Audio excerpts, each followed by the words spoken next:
welcome to week one of the British Bears show. Well, Jason, what a comeback game the Bears game was yesterday. But yeah, great to be back. New season started. You could get much more of an exciting stroke frustrating game to watch as a Bears fan, but it's great to be back.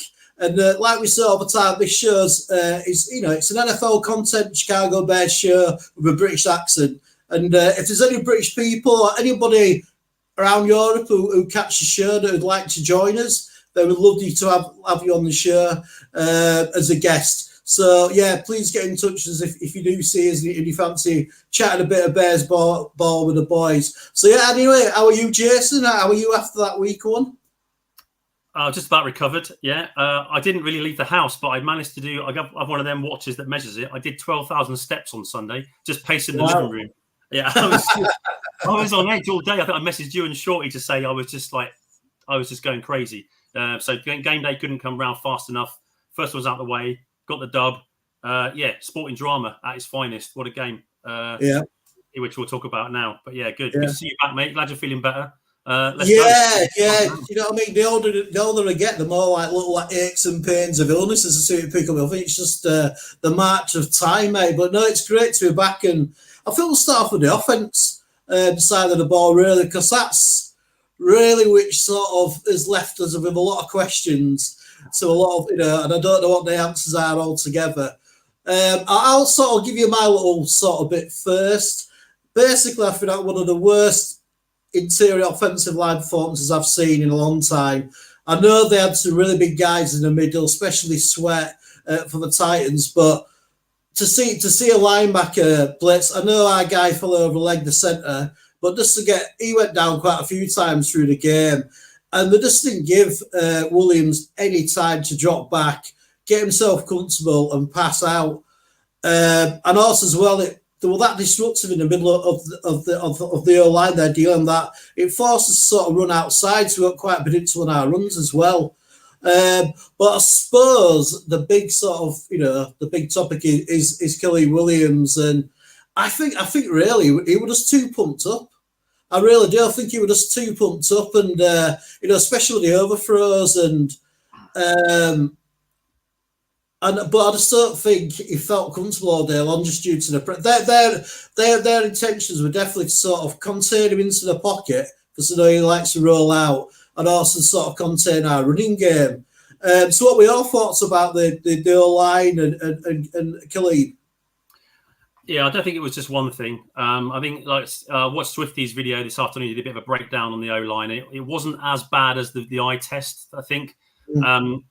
It's good, worth a watch that to get a bit. I mean, it's only PFF grades, and they're just, I think, illuminating but not true. It's information, not fact, but it just gives you an idea.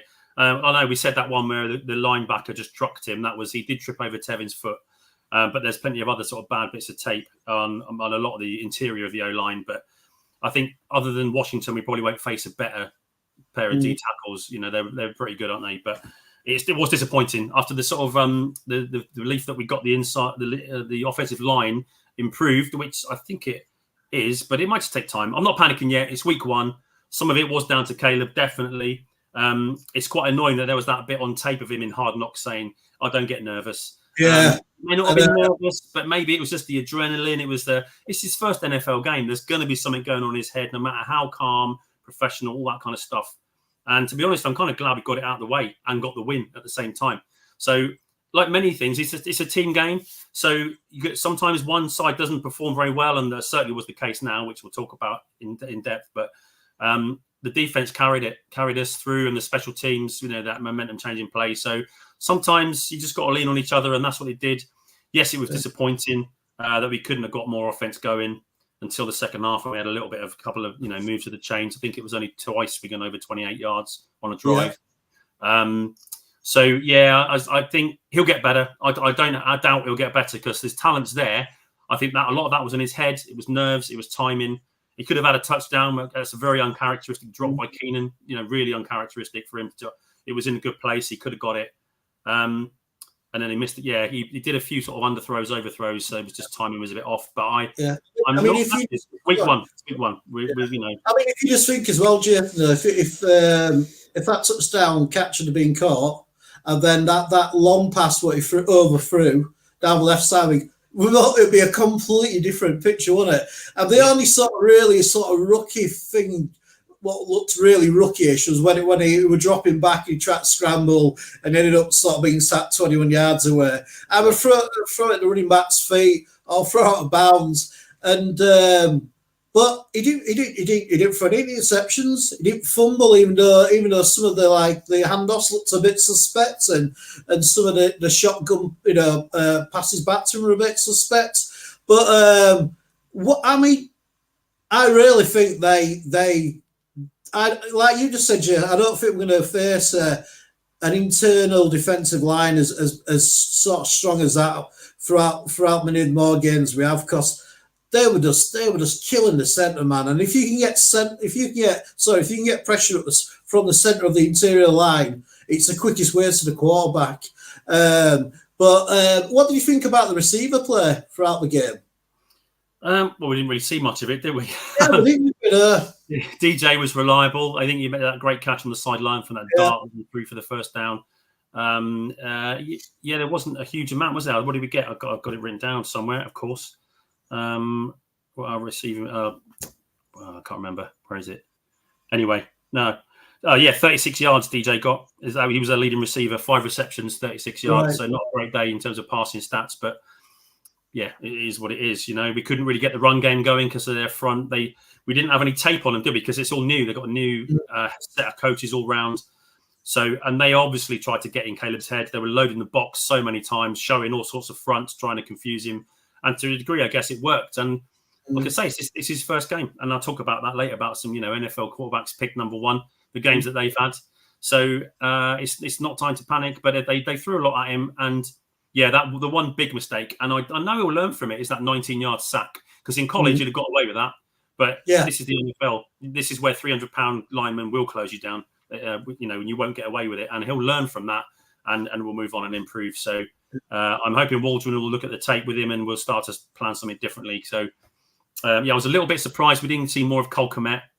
I was just going to say that, actually, Jason, because I think he only got 2 or 3 catches, and he never seemed that involved. I know he seemed to be used a bit more Everett as the pass catching tight end.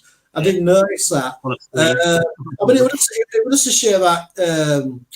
Oh God, the wide receiver dropped the touchdown pass. I always forget his name now.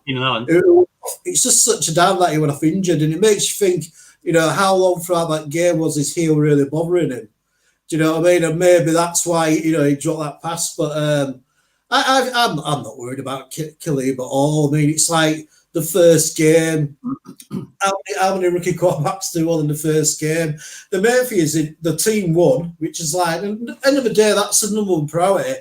The team won, the Chicago Bears won, not just Khalil Williams wins. And, the team won, even with him playing not really great football. I think that's just the credit to the defense, really. I mean, let's move on to the defense. Because, apart from the sort of interior offensive line and Khalib's sort of not great quarterback, I mean, not much really can talk about the offenses, really. Well, yeah, I mean, if I cover just a couple of things that I'd say, we couldn't establish one. The main thing is that there were some positives I thought Caleb had. He seemed to be processing the field quite well once he was dropping back. And he was decisive. He wasn't, and apart from that one, like the sack. And the important one is no turnovers. He didn't throw any picks. Yeah. You can see what happens. Look what Levis did when he's under pressure. Tried to get rid of it, 2 picks. And that's the main thing is he didn't win the game for us, but he didn't lose it for us either. And that's all you want. This is his first game. Get in there, get a feel of it. 5 passes batted down. Again, that's not great, but we'll have to see how that goes. But yeah, he's 14 of 29, 93 yards for a passer rating of 55.7. The good thing as well, I thought, was Tev when he recovered that fumble from that freakish ball that went up in the air. Rome's first reception, it hit the defender on the helmet, shot up straight in the air. Rome grabbed it and then fumbled it. And then Tev was there to pick it up. So that's hustle, for the couple of sort of pass rushes that he's whiffed. Poor old Tev didn't have his best game ever, but he was there to get that ball. Yeah. What did you reckon? Because one thing I didn't notice about the offensive line yesterday is that they were swapping Bates and Nates around, throughout the game, at right guard. And I'm not really a fan when you sort of chopping the offensive line around through the game itself. I don't know why, because neither of them have had much practice in the training camp because of injuries.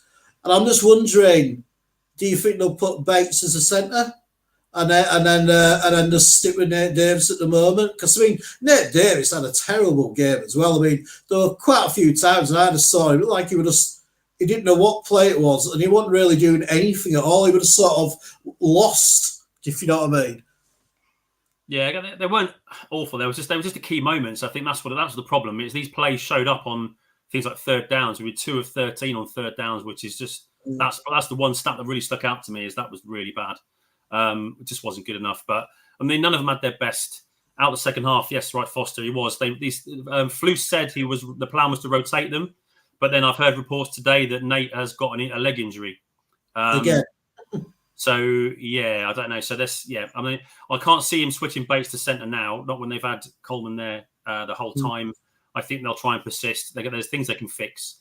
Even perhaps like having Mercedes Lewis in there to assist if they're going to get blown up on the middle, then maybe he can do a bit more in terms of pass protection. But that was another one, wasn't it? Where Blasingame missed the block too, didn't he? Edge came round and he just sort of blasted past. So there's a lot of little things. I'm not going to pin it on anything. It's a lot of first game nerves, perhaps not nerves, but excitement, anxiety, adrenaline, whatever you want to say for Caleb. He's seeing the first NFL defense and they threw stuff at him. There was some errors on the offensive line. There's no two ways around that. So I'm just, it's not a disaster. There was lots that didn't go right. There was some stuff that was okay. And the defense got us out of the hole. So I'm okay. But the only sort of worry I've got in the future is obviously, I think the reporting today that Robe has gone in for an MRI on his scanning his knee, and also Keenan with his heel as well. It's Keenan is a hamstring, he is. Yeah, but again, I've had a hamstring injury playing sport, and they're a niggle. You can't take. Yeah, they just go on. And then Rome's apparently the results are that he's got a grade 1 MCL tear, so it's a minor knee sprain, potentially sort of 7 to 10 days, but maybe up to 4 weeks, depending on how it goes. Which is why I might as well do it now. Actually, saw it on again on Swifty. Got to shout out my sources. He said they've brought in to try out a UDFA wide receiver. Who's also quite good at special teams. Apparently, he's returned some kicks and punts. I don't know any more than that. Go to Swifty's video to check it out. That's where I got it from. So, they brought in a UDFA wide receiver as perhaps potential cover in case they go careful with Rome and just leave him out for perhaps 2 or 3 weeks. But minor MCL tear. Nate Davis the leg. Keenan is a hamstring apparently, but he's had a problem with the heel before. It kept him out a few games last year, didn't it? So, so we'll see what happens with that. I mean, you think about that. If them two can't play on Sunday, then that's going to make a massive impact on the offense and what they can call, and and what we're going to have Tyler Scott, is Valus Jones, wide receiver again. Mm-hmm. Are they going to bring up Collins from the practice squad? The Hall of Fame game. So I was just a bit worried. So I just kept thinking, I hope the injuries aren't mounting up already. We're only heading into the second week with the wide receivers, and that's a part of the team which we're all really excited to see. See how it works out with all the people that are brought in. But I mean, the main thing is that we won, and that, like I keep saying, it's a team win. So let's move on to the defense. So what are your thoughts about the defense, and what are you sort of?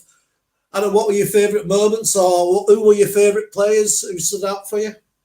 Obviously, our secondary was just elite again, isn't it? I'm a Bears fan. I love defensive football, and they won the game for them, didn't they? Really, Foster has got the DTs, and he's talking about probably the player of the game, Darrell Taylor, which he had an immense game, didn't he? Where was he? It was 2 sacks, 8 tackles. Was it? Did I write it down? So I've got too much words on my paper. Oh, there he is. 8 tackles, 2 tackles for loss, 2 sacks and a forced fumble. That's not a bad.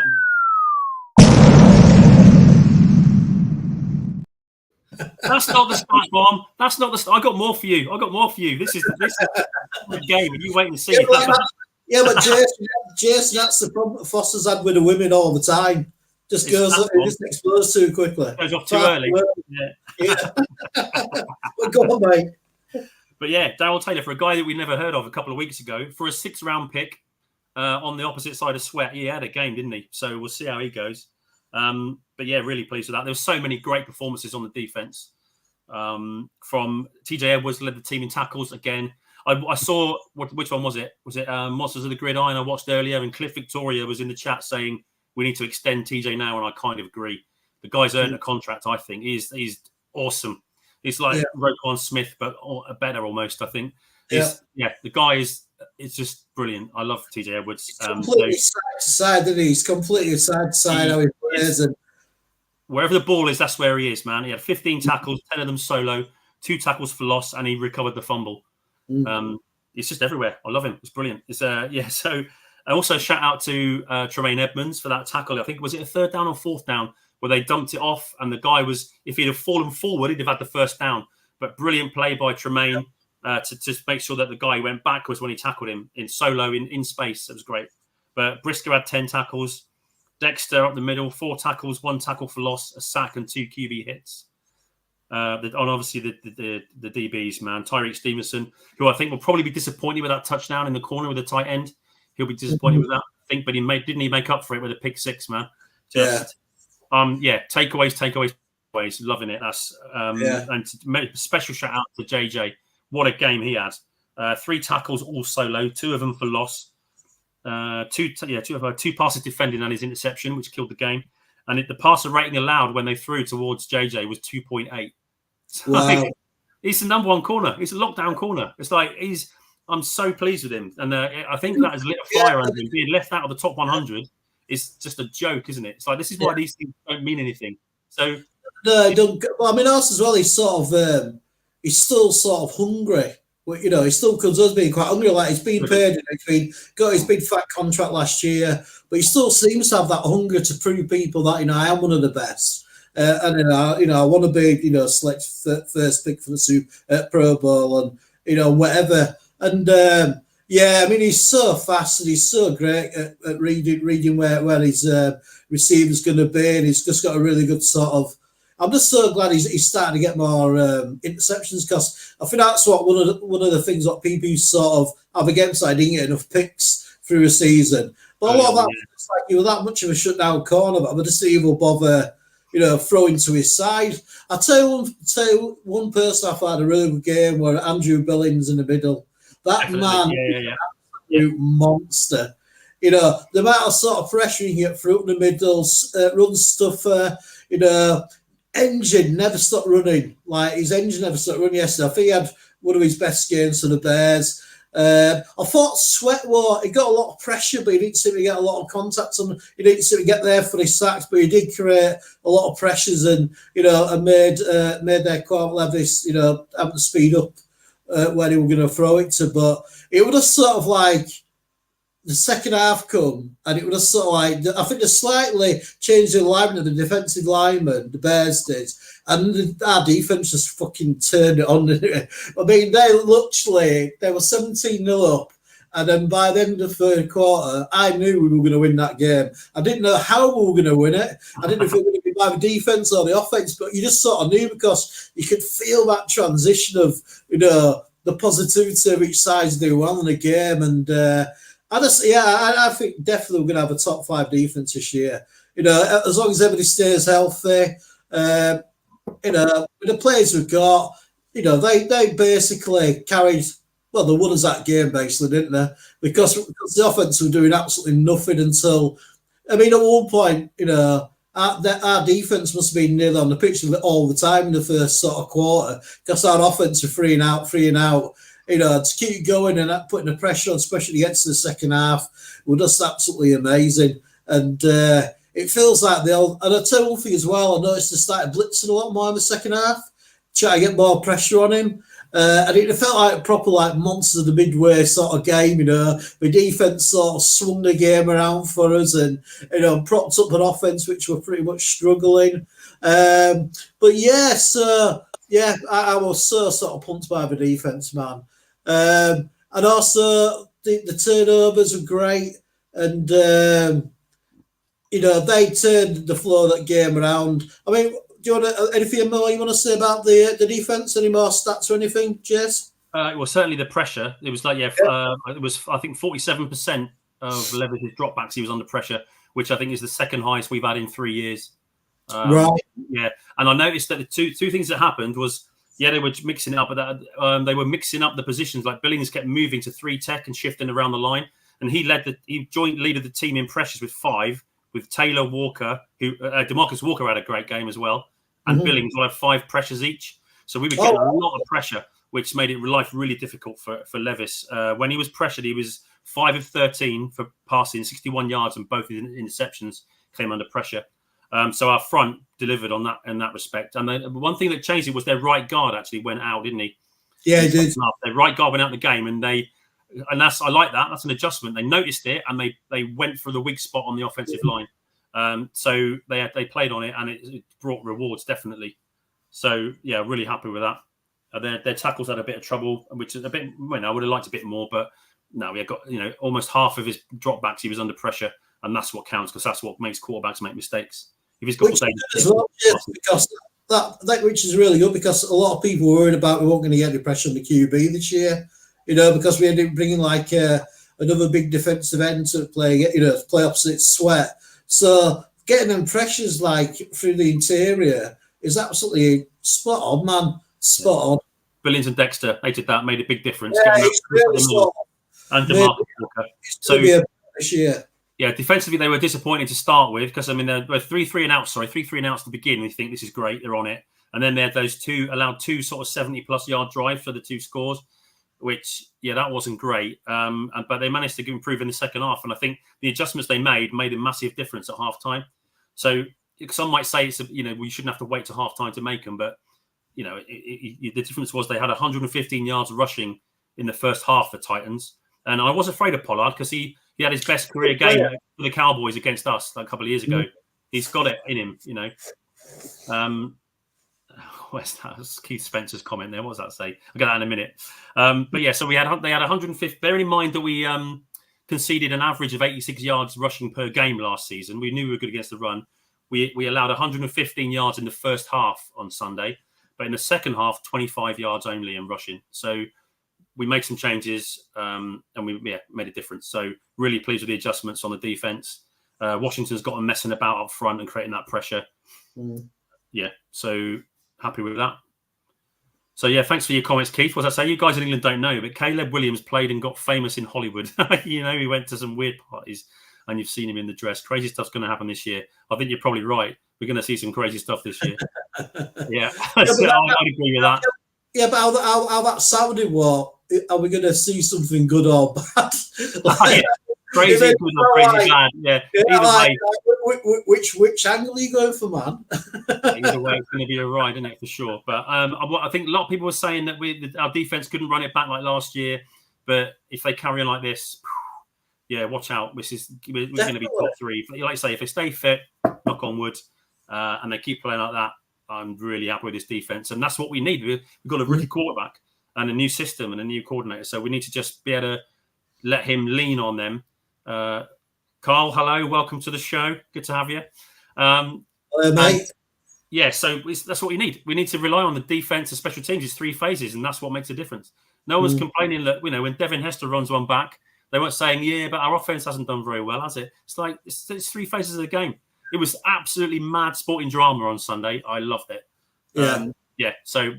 Exactly. The defense was legit. Really happy with that. 2 picks, one fumble. So, 3 sacks, 3 takeaways. Adjustments at halftime. Performances all across the board in our defense. Yeah, let's go. Happy. And everybody in our defense, Kit, there were no injuries, were there? There's no injuries where I could remember which were picked up on the game, were there? Not on the defense, no, I don't think so. At the minute, it's Rome, Keenan, and Nate Davis. Yeah. Right. Oh, that's good. That's good. Any thoughts about special teams? Oh yes. Are we going to talk about my least favourite player on the squad? No, because everyone's going to do that. I was gutted for him. I want him to succeed. But if there comes a point, that's all I'm going to say about it. There comes a point when you make too many mistakes to be able to put up with the good stuff that you can bring. Yeah. He knows it. It's business is business. But yeah, I'm rooting for him. I hope he succeeds, but we'll see. We'll see what happens. But yeah, special teams. So the guy that stood in, Carter, DeAndre Carter, 67-yard kick return. And didn't I say? I think was it on this show or another? I said that I can see when the season comes, they're going to try something like pulling a blocker or doing some tricks on the special teams on the kick returns. That's exactly what happened on the replay. One of the guys from inside cut across the line. Did his sort of check block on the guy outside and opened that lane for Carter to blast through. And it was only the last guy that stopped him from taking it to the house. 67-yard return was the Bears' longest kick return since 2020. So, happy with that. Got to talk about our generational punter, haven't we, of course? 6 punts, average 45. 3 of them inside the 20. Well, the longest was a 60-yard punt. Boom. And one touchback, which actually was the chasing team, the guy chasing it down was so close, wasn't it? It was inside the 5. But he just didn't get it, and it rolled in the end zone for a touchback. That would have been awesome to pin him inside the 5. But yeah, happy with that. Special mention to Cairo Santos as well, who is now he got 3 for 3. The longest was a 50-yarder, and he's now 3rd all time for the Bears in 50+ yard field goals. Right. He's got 14 of 50 yards or more behind Kevin Butler with 16 and Robbie Gould with 23. So fair play, big shout, props to Cairo. He's just Mr. Reliable. In the Windy City, he just keeps banging them over, doesn't he? So, I mean, he definitely seems reliable, anything sort of within 50 yards. But I do remember, I think we were playing with New York Jets, and I don't know if it was last season before. And basically, they wanted him to do a field goal, and he wouldn't go for it. It was something like 50+ yards. Yeah. Trips, good to see you, man. Thanks for joining me. Why do I suddenly have a taste for bangers and mash, washing it down with a few pints? Called Blimey Governor. Funny. The funniest thing is, I actually had bangers and mash for tea. Get in. There's some truth to that, man. That's what I had for tea. So there's some truth to that. Yeah.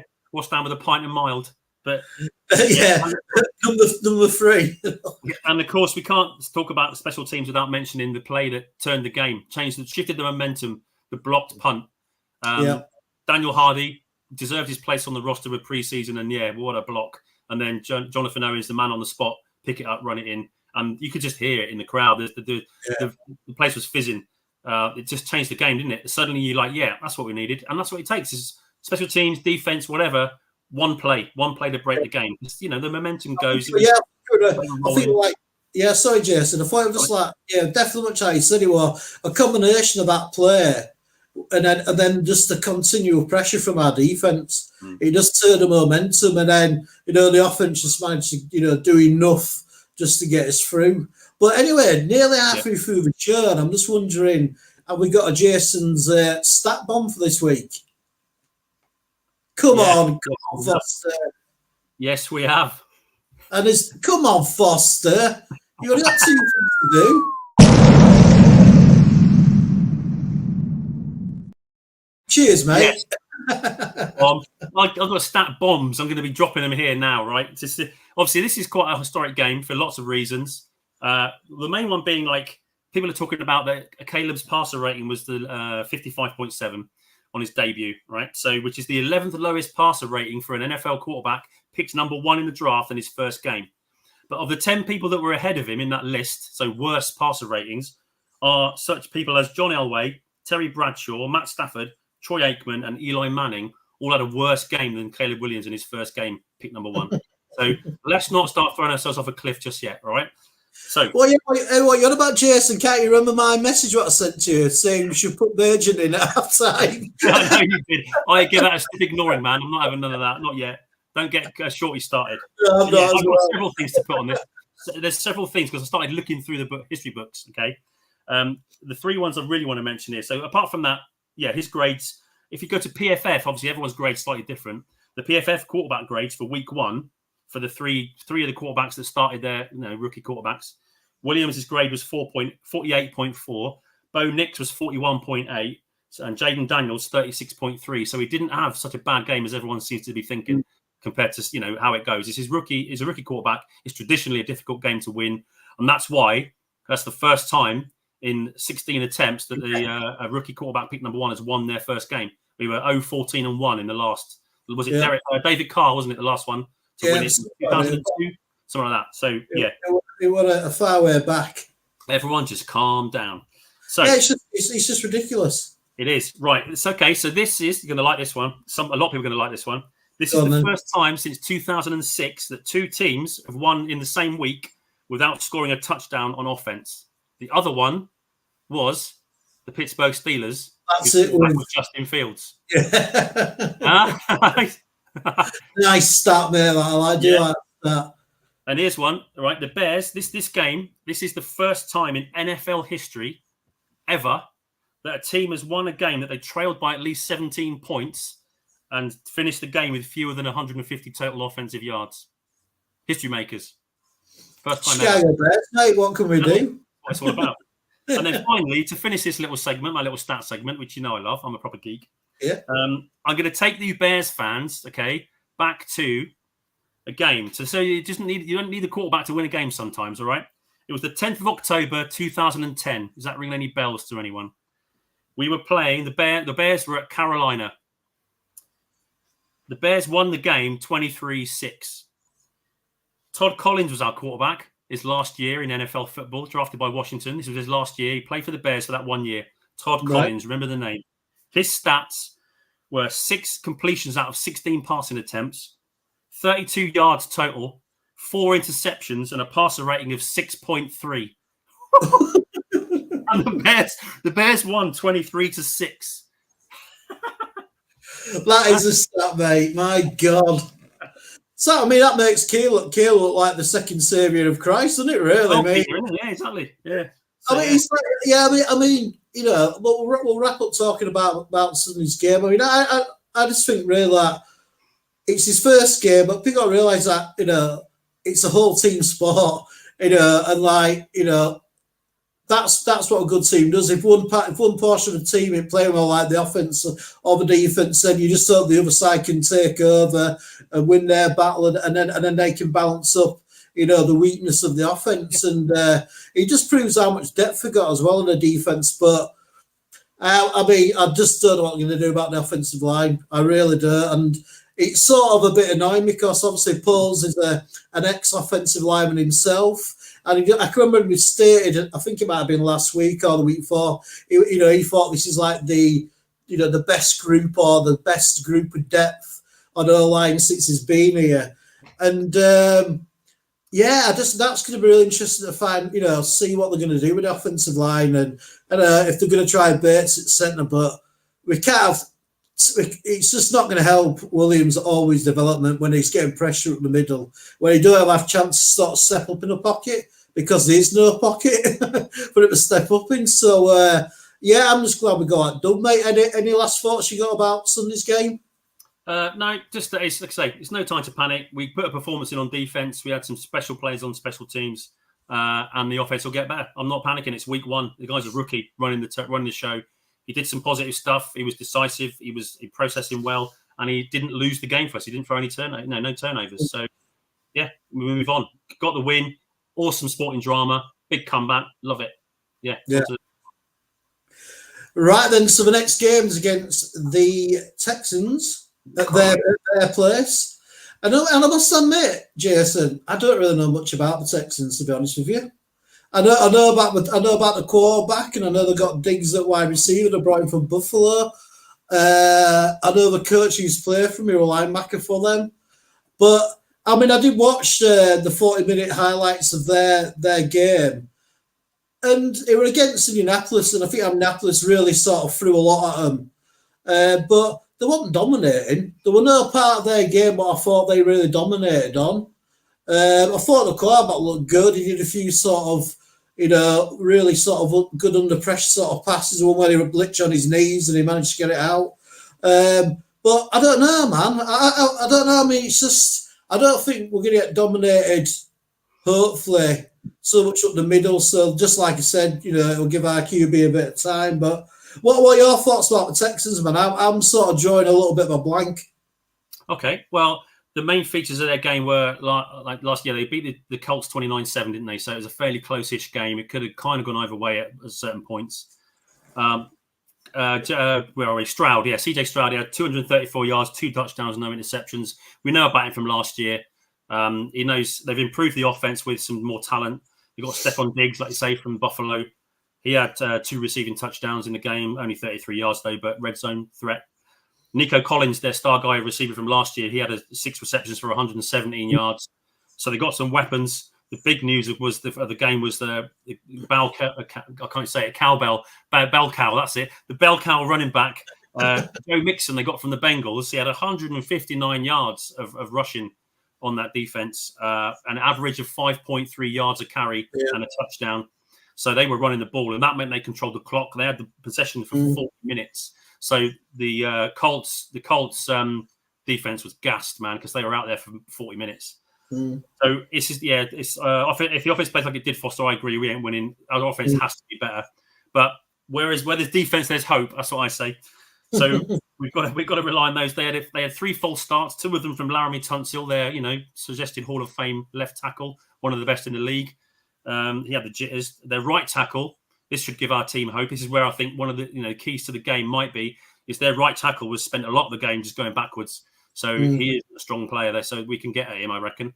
So that's going to be an option potentially because their run game was excellent. Their offensive line in the run game was unbelievable. It's so good. But their pass game was rubbish. They allowed 4 sacks, 10 quarterback hits. So again, that's going to be where we need to make some hay and just start to turn the game. Because if we let Strauss sit in the pocket with his receivers and pick us apart, although our secondary is elite, so it could be interesting. It's going to be a great show, I think, because with a good defense against a good offense, because they're no mugs, they're a good side. They destroyed the Browns in the playoffs last year, which is, I think the Browns run out of steam because they had half their roster injured, but it doesn't matter. You've got to perform in it. It's the playoffs, so they've got some weapons. They're a dangerous side. In terms of the defense, they've stacked. They've got probably one of the most fearsome edge rushing groups in the league. With Will Anderson, which they took and got Defensive Rookie of the Year. They got Daniil Hunter from Minnesota. They also signed Danico Autry from the Titans, who was their leading edge rusher with 11.5 sacks last year. However, he'll be suspended because he's got a 6-game suspension for performance-enhancing drugs problems. I thought you were going to say that for pornography then. Something like that, maybe. I don't know. One of those. He's got busted. He's got busted for using performance-enhancing drugs. He's on a 6-game suspension, so he'll be missing their sort of 3rd elite pass rusher. So maybe if we can keep a lid on those 2, that's where the difference is this week in our offensive line is the pressure will predominantly be on the outside. Although their 2 sacks they got this week, their defense were both by their defensive tackles. One of whom was Mario Edwards Jr., which Bears fans might recognise the name of. He was here for 2 years. He was with the Bears for 2 years in 2022. But they also gave up 2 50-plus yard touchdowns. The two of the scores that the Colts had. So maybe, again, that's an option to get at their secondary if we've got receivers available. But, Scott's got speed to burn, so it may be his chance. Mario Edwards, iconic. Yeah, that great player. Exactly. Again, it's just, so that was a surprise that he got the first sack of their season. Their run defenses was pretty stout. They managed to sort of hold the leading rusher for the Colts was Richardson himself, the quarterback, with 56 yards. And Jonathan Taylor only had 48 yards on 16 carries. So we had a trouble this week establishing the run game. So we're going to hope we can try and get that working because we know we're good at that. We're really good at the run blocking usually on the line. Yeah, hopefully we can sort it out, get it going, and just take the pressure off Caleb in terms of passing. So I see opportunities there. They're a great team. They're a great team. It's going to be a tough. I think most people have this as one of our toughest games on the road at the Texans. In week 2 with a rookie quarterback. They've got it there as one of our toughest games along with the 49ers, and I kind of agree. It's going to be, I'd be surprised if we won, but I'll be staying up to watch it any given Sunday. With our defense, we just need one to click, need DJ to rip one to, something can happen. Well, so we'll see. I'll go in with hope as always because I'm a massive homer, but I know it's going to be a tough game. We're going to have to play right on all phases. And then to mention their kicker, Kaimi Fairbairn, he hit 100% of his field goals, 3 for 3 last week, and they were 50, 51, and 51 yards. So the guy's got a leg.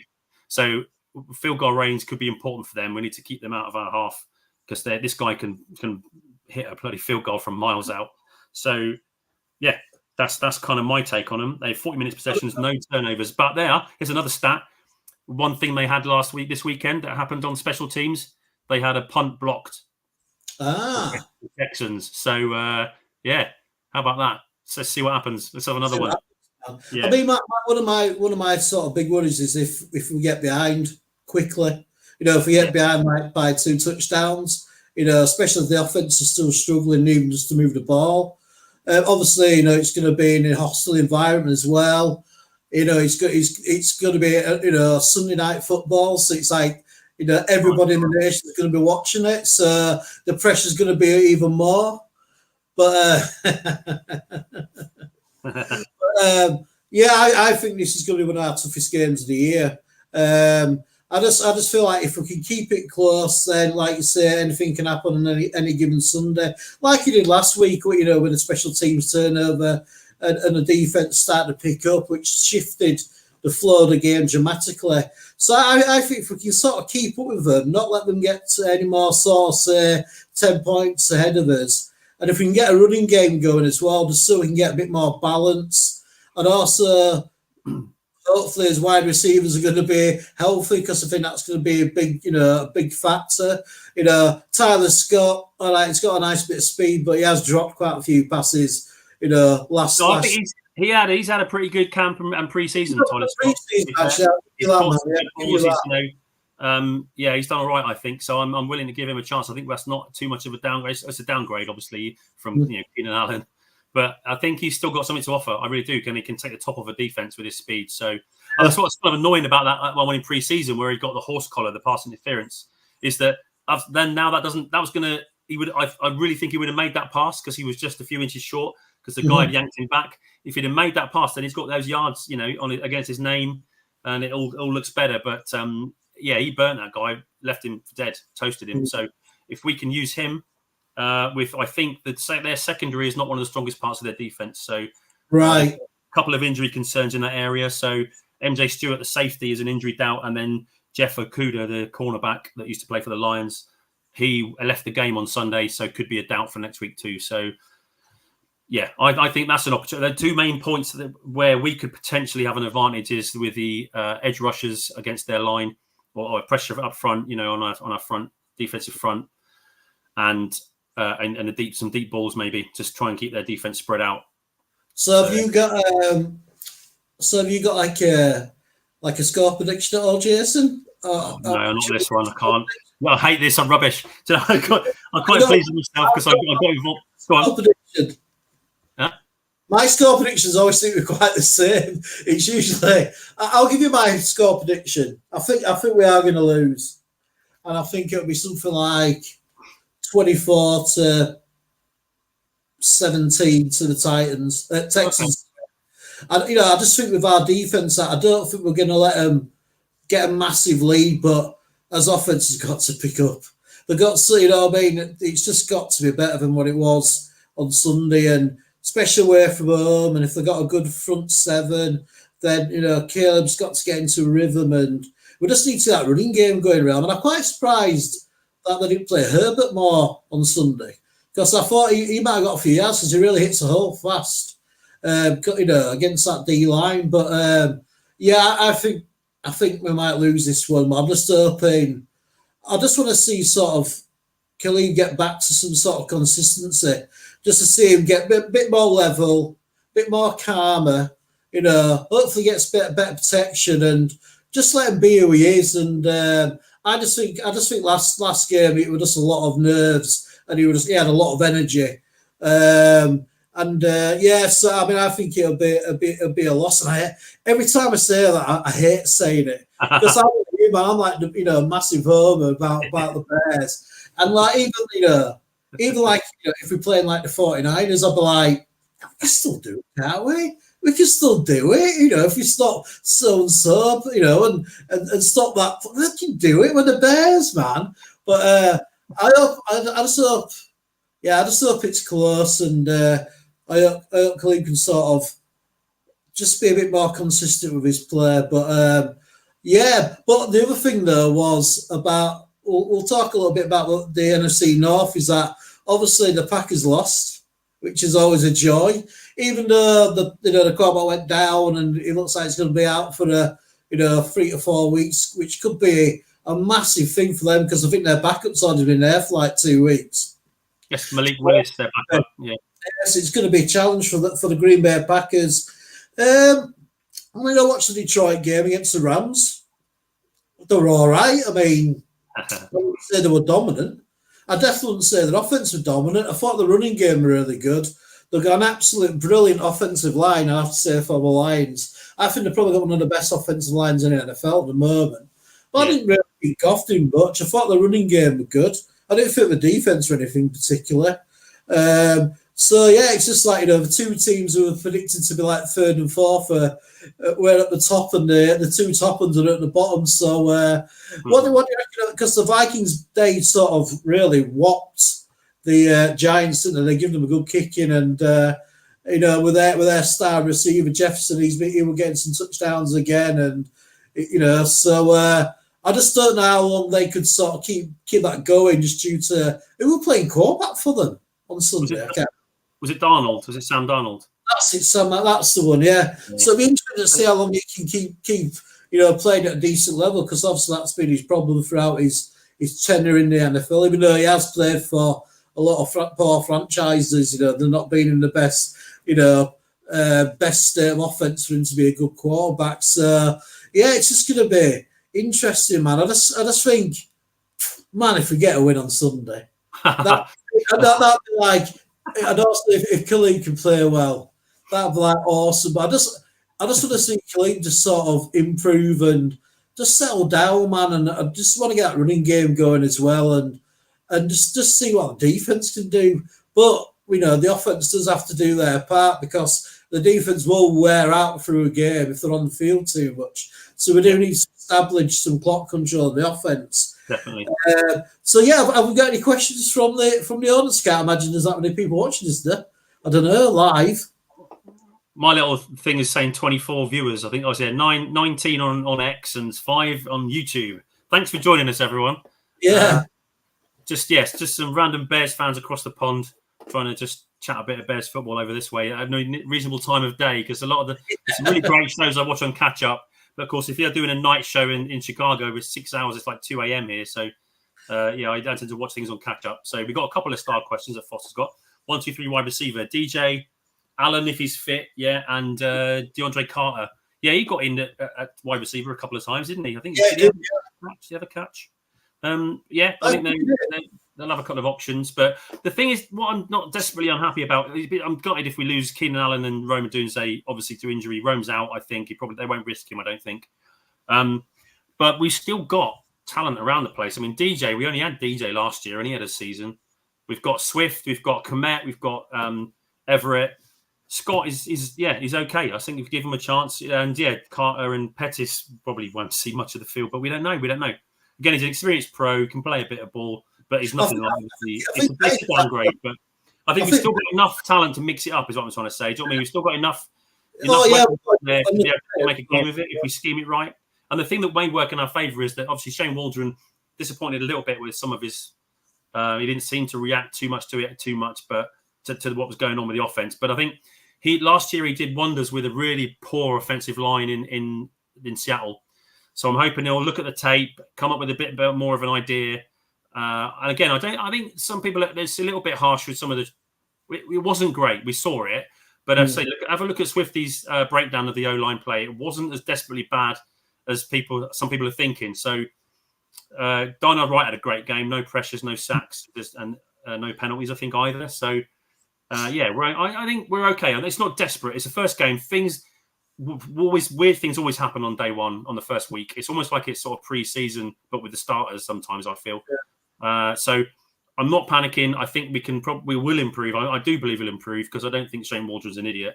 I think we'll come back. We'll use the weapons we've got, and hopefully he'll scheme something up, because we've got tape on the Texans. We didn't have any on the Titans with the new system, with a new defensive coordinator. We didn't have much to go on. We knew their talent, relied in their defense, up front especially. Oh, hello. Foster's got something to say. Go for it. Sorry to clock in here. I can't move me, but I just know that whose house are you broken into? No.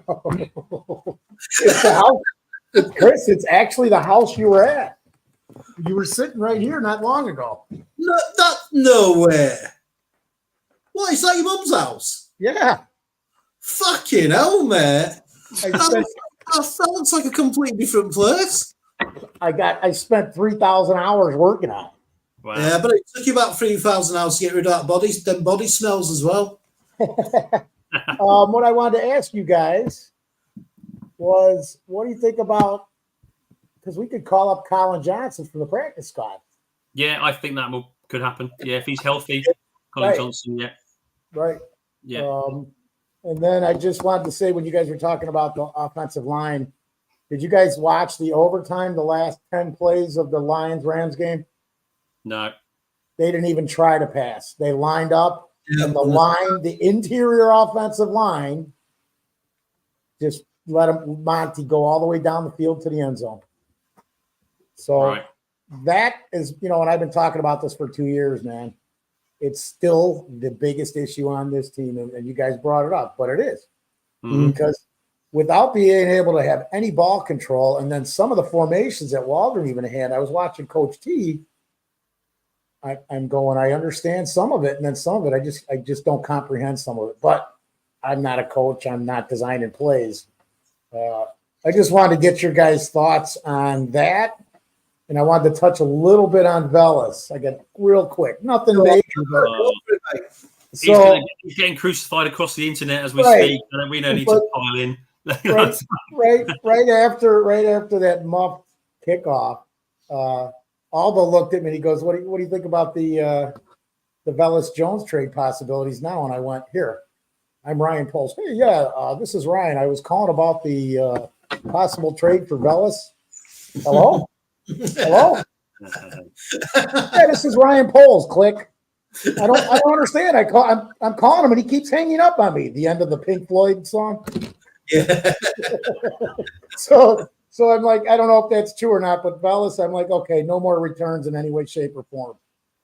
Maybe because he's a Poles guy. Do you think that they let him run it out? They have him run the ball and do some of these shorter catches and see if they can work any magic that way? Because I'd still love to see that guy just break one, whether it's a screen around the end or a dump off, with him coming out of the backfield or him running out of the backfield, because the potential is still there. But we know that, and it's scary because he's a wide receiver but can't seem to find the ball. And that's why he's still there, isn't it? That's why he's still there, is the fact that and they said it in Hard Knocks, didn't they, when they're talking about him? He said he's a game breaker, which he is. It's frustrating as hell, because I feel so bad for him. Because I quite like him. I think I've seen a bit more of him in Hard Knocks. I think he's a good guy. But let's say it's his brutal business football. And he didn't have a fumble last year at all, although everyone still remembers it. But it's just so typical that his very first kick return, he flipping drops it and boots it to the opposition. I was just like, no.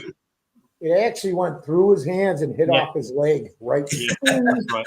Yeah. So I think you're going to be kickoff return, you can't let stuff go through here as you're going to catch it. I don't even know how he do that, because I catch like this. I got catch it like that. Yeah, I did a lot of short pass catching out of the backfield in my day. Yeah, the little heat on back ahead. Should I get out there, Chris? You think I'm good enough? I'll see you guys later. Thanks for letting me. I was just going to quickly ask you, Foster. I bet it was a really nice thing watching a game with Aldo at the stadium. Aldo, the Podfather, as everybody probably knows who watches the Byram Network.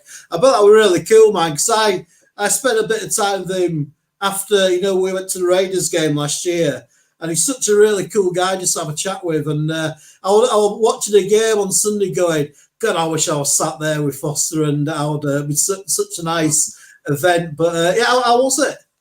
It was absolutely fabulous. Like I was telling you guys before the show, I did it as a fan. I didn't take one picture. I didn't try to do anything that I normally wouldn't do for the show, because they were asking me. And I was like, no, man, it was just too much to enjoy it.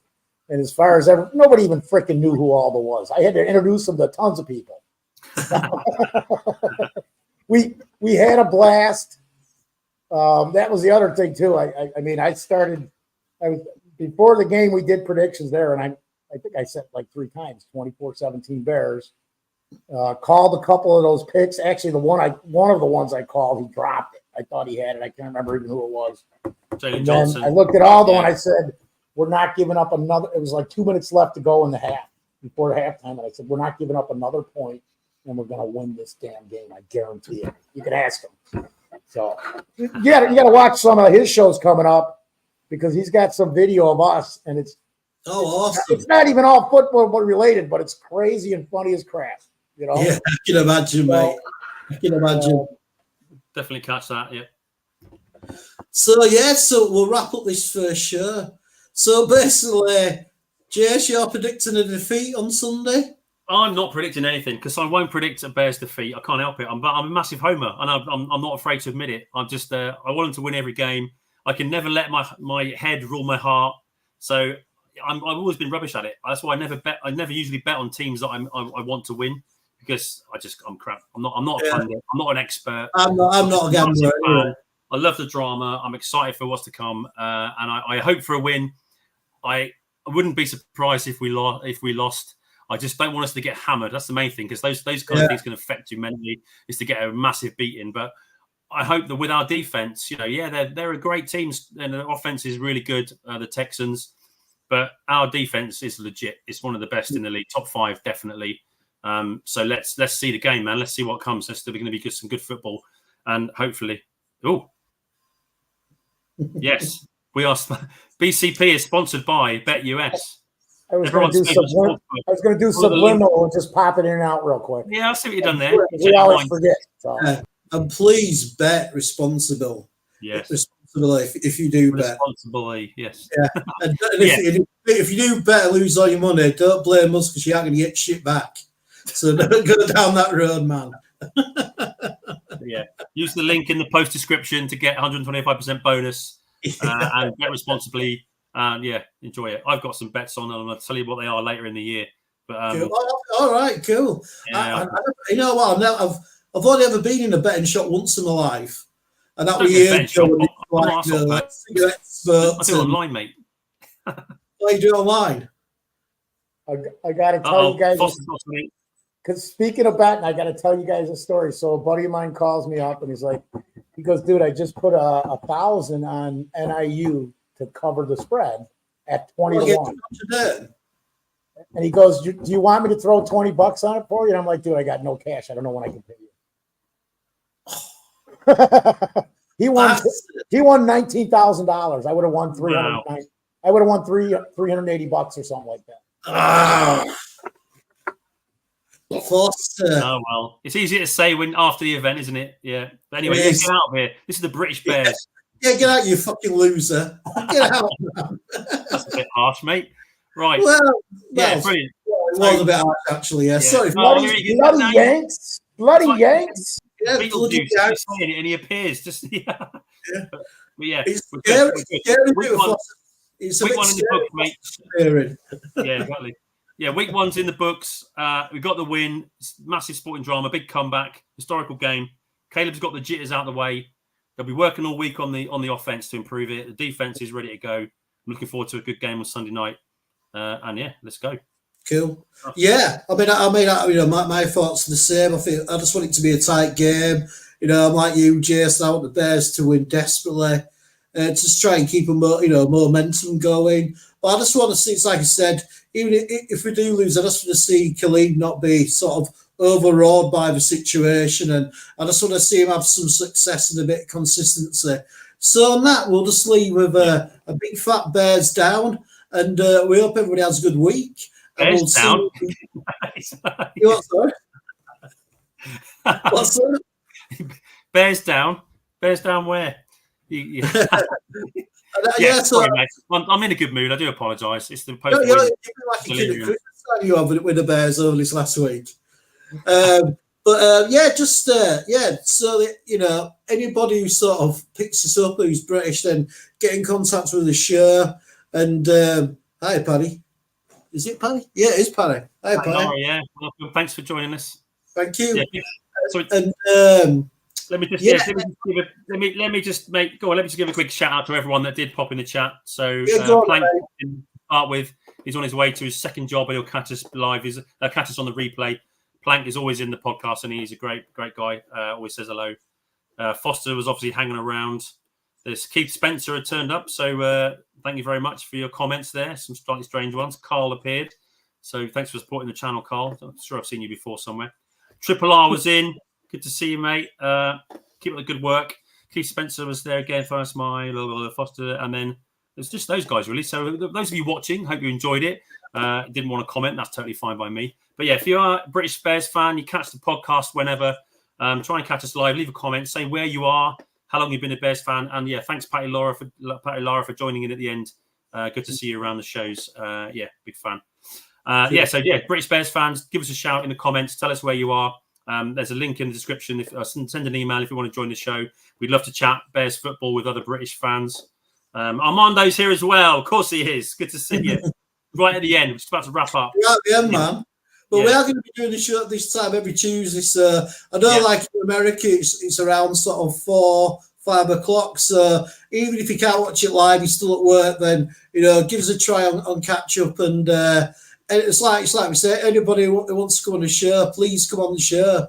Especially British. It'll just be real nice, sort of find out how people initially got into the Bears and what made them a Bears fan and how long they've been a Bears fan and all that sort of thing. And it'd be really nice to speak to people who got into the Bears in the 80s, people our age, who got into the initial, when we had the initial explosion of the NFL in the 80s, which was massive. And especially people who've played the game domestically, that'd be really nice to speak to anybody who's a Bears fan who played for one of the old British teams in the 80s or, anybody like that. So, so I think we'll leave it now and we'll just after 3, bear down. 1, 2, 3, bear down. Bear down.